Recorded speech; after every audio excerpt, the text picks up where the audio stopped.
Masih di Habar Prima, pelepasan baliho salah seorang caleg DPR Republik Indonesia mendapat tanggapan dari Jaringan Pendamping Kebijakan Pembangunan Kalimantan Selatan.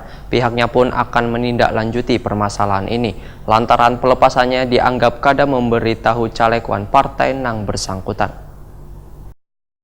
Pelepasan baliho salah seorang caleg DPR Republik Indonesia Guntur Prawira mendapat tanggapan dari Jaringan Pendamping Kebijakan Pembangunan Kalimantan Selatan. Sekretaris DPKP Kalimantan Selatan Suryani Khair, wayah ditakuni Prima TV Kamarian Rabu 13 Februari 2019, menyatakan sangat menyayangkan pelepasan baliho ini. Bahkan menjadi catatan penting bagi sabaratan pihak, terutama Bawaslu wan KPU atas kejadian ini. Karena pelepasan alat peraga yang lengkap memiliki izin ini, ujar Suryani Khair, sudah dianggap keterlaluan. Apalagi sampai diperintahkan langsung oleh Bupati HSU. Pihaknya pun akan menindaklanjuti permasalahan ini lantaran pelepasannya dianggap kada memberitahu caleg wan partai nang bersangkutan, sehingga dinilai memiliki kepemimpinan nang kada mempunyai ruang pada peran serta wan partisipasi warga dalam berdemokrasi untuk menyukseskan pemilu 2019. Suryani Khair berharap sabaratan kepala daerah turut menjaga situasi nang kondusif ini supaya proses demokrasi di Banua berjalan dengan baik.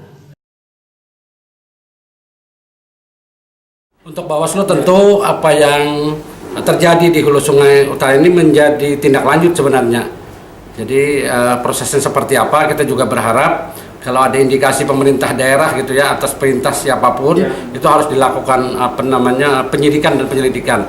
Dan tentu saja pihak yang merasa dirugikan ini diberikan kesempatan ruang lah untuk melaporkan dan meminta meminta penjelasan tentang upaya-upaya yang penurunan ini.